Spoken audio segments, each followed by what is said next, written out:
ఇతనిని కలవండి. ఇతను మాట్లాడకుండా కథలు చెప్పే ప్రముఖ కళాకారుడు చార్లీ చాప్లిన్.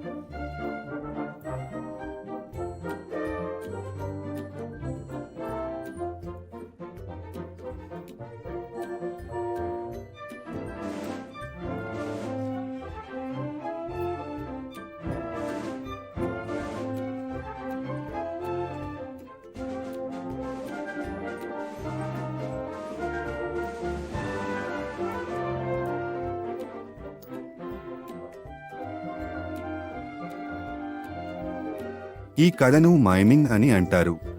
మైమింగ్ అనేది మాట్లాడకుండా నటించే ఒక ప్రక్రియ. ఇందులో మీ భావోద్వేగాలను ప్రదర్శించడానికి మరియు కథను చెప్పడానికి మీరు ముఖం, చేతులు మరియు శరీరాన్ని మాత్రమే ఉపయోగిస్తారు. చాలామంది మైమ్ చేసేటప్పుడు వాళ్ల ముఖాలకు ఈ విధమైన రంగులు వేస్తారు, తద్వారా వారి ముఖంలోని భావోద్వేగం స్పష్టంగా కనిపిస్తుంది. మైమ్లో పదాలు ఉండవు, కాబట్టి దీనిలో కళాకారులు తమ హావభావాలను అతిశయోక్తిగా చేస్తారు. ఈ విధంగా కనిపిస్తుంది: మనం కేక్ తింటూ మైమ్ చేశాం.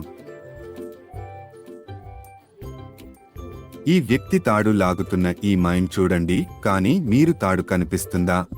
మంచి మైమ్ చేయడానికి మీ చర్యలు మరియు బాడీ లాంగ్వేజ్ చాలా స్పష్టంగా ఉండాలి.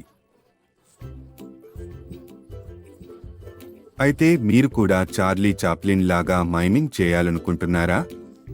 సరే, పదండి, మీ స్నేహితులను పిలవండి, ఒక చిన్న నాటకం లేదా సన్నివేశాన్ని వ్రాయండి మరియు మాట్లాడకుండా మైమ్ చేయండి.